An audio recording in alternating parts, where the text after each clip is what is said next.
हम प्लैनेट विरिस को देखते हैं जहाँ पर कि विश खड़ा हुआ होता है और ओरेकल फिश से बात कर रहा होता है। तभी ओरेकल फिश विश से बोलता है कि विश, इस मल्टीवर्स पे बहुत जल्द कोई खतरा आने वाला है।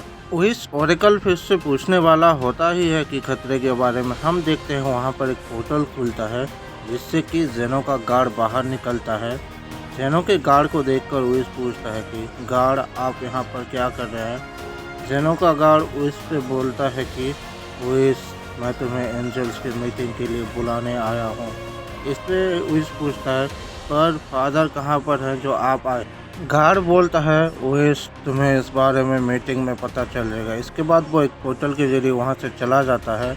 उधर हम यूनिवर्स 6 में बार्डोस को देखते हैं जो कि चांपा को ट्रेनिंग दे रही होती है।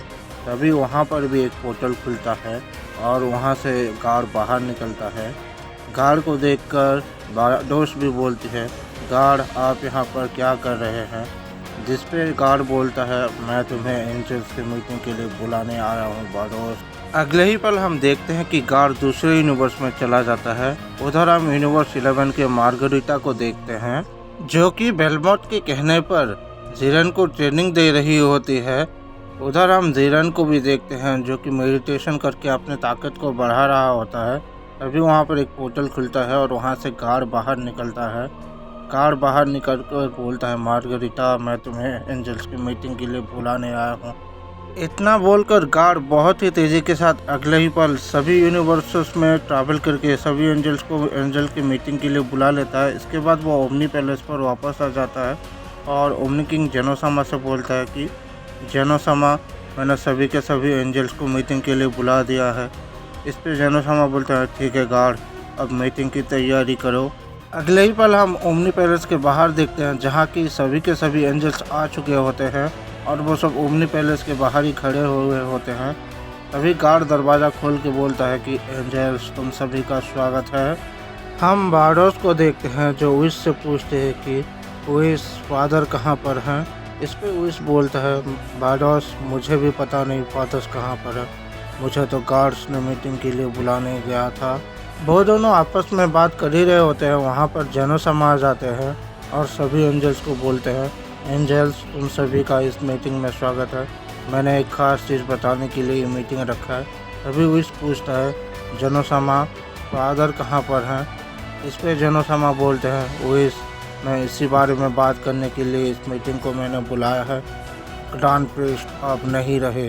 ये सुनकर विश बोलता है, क्या फादर अब नहीं रहे। इस पे जेनोसामा बोलते हैं, हाँ विश, ग्रैंड प्रीस्ट मारे जा चुके हैं, इसीलिए मैंने इस मीटिंग को बुलाया है ताकि हम आने वाले खतरे के लिए खुद को तैयार कर सके। साथ ही साथ मैं इस मल्टीवर्स के लिए नेक्स्ट ग्रैंड प्रीस्ट को भी चुनना चाहता हूँ, इसीलिए मुझे तुम सभी एंजल्स की राय चाहिए था। अगले ही पल हम देखते हैं कि सभी के सभी एंजल्स आपस में एक दूसरे के साथ बात करने लगते हैं। तभी बार्डोस बोलती है, माय लॉर्ड जेनो, मैं चाहती हूँ कि आप इसको अगला ग्रैंड प्रीस्ट बना दे, ये मेरा राय है। तभी मार्गरीटा बोलती है, जेनोसामा, मैं भी बार्डोस से सहमत हूँ, मैं भी चाहती हूँ कि विश अगला ग्रैंड प्रीस्ट बने, क्योंकि हम सब में विश ही सबसे ज़्यादा समझदार और ताकतवर है। नहीं बार्डोस, मार्गरीटा, मैं चाहता हूँ कि मैं एक टूर्नामेंट करूँ जिसमें तुम सभी एंजल्स के साथ साथ कुछ पावरफुल मॉर्टल्स भी पार्टिसिपेट करेंगे। इससे हमें पता चल जाएगा और तुम एंजल्स में जो सबसे ज़्यादा लायक होगा वही इस मल्टीवर्स का नेक्स्ट ग्रैंड प्रीस्ट बनेगा। तुम सबका क्या राय है इस बारे में।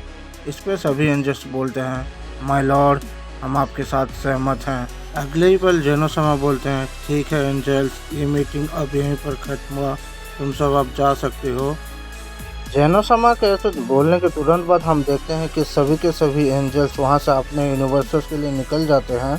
इसके अगले ही पल हम एक अनजान से वॉइड के अंदर देखते हैं जहाँ पर एक शख्स बोलता है, आखिरकार मैं सालों बाद आज़ाद हो गया। तभी हम उस शख्स को देखते हैं जो कि एक एंजल होता है, पर जिस सील को मैं लाखों सालों से तोड़ने की कोशिश कर रहा था, अचानक वो सील टूट कैसे गया। इसका तो सिर्फ एक ही मतलब हो सकता है, फादर अब नहीं रहे। लगता है वक्त आ गया है कि मैं अपने भाई बहनों से मिलूं। अगले ही पल हम देखते हैं कि वो एंजल एक पोर्टल के जरिए उस वॉइड से निकल जाता है। उधर हम गार्ड को देखते हैं जो बोलता है, माय लॉर्ड, आप इसको इस मल्टीवर्स का नया ग्रैंड प्रिंस क्यों नहीं बनाना चाहते हैं। इस पे जेनोसामा बोलते हैं, गार्ड, तुम्हें पता है ना दाई कितना ज़्यादा ताकतवर था, और तुम्हें देखा ना वो कैसे मारा गया। मैं नहीं चाहता हूँ कि मैं ऐसे ही अपना फैसला सुना दूँ जिस वजह से हमारा मल्टीवर्स खतरे में आ जाए।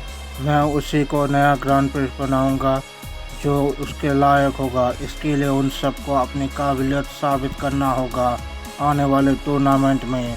इस पे गार्ड बोलता है, माय लॉर्ड, आप जो भी फैसला लेंगे इस मल्टीवर्स के भलाई के लिए ही लेंगे। उधर हम प्लानेट बेरिस में विश को देखते हैं जो कि बहुत ही ज़्यादा गहरी सोच में होता है। तभी वहाँ पर बेरिस आकर पूछता है, विश, मीटिंग में क्या बातचीत हुआ। जिस पर विश बोलता है कि माय लॉर्ड, ग्रैंड प्रिंस मारे जा चुके हैं। क्या ग्रैंड प्रिंस मारे गए हैं? पर विश, ये कैसे हुआ? ग्रैंड प्रिंस वाला कैसे मारे जा सकते हैं? वो तो बहुत ही ज़्यादा ताकतवर है। पता नहीं माय लॉर्ड, मैं भी इस बारे में नहीं जानता हूँ क्योंकि जेनोसामा ने हमें कुछ बताया ही नहीं है। लेकिन मैं अभी बहुत ही जल्दी में हूँ क्योंकि मुझे एक ख़ास जगह पे जाना है। इसके बाद विश एक पोर्टल खोल के एक अलग ही जगह पे चला जाता है। अगले ही पल हम एक मिस्टीरियस वर्ल्ड को देखते हैं जहाँ पर विश पहुँच चुका होता है। तभी विश बोलता है, वक्त आ गया है कि मैं अपनी ट्रेनिंग को शुरू करूं ताकि मैं अपने फादर की मौत का बदला ले सकूं।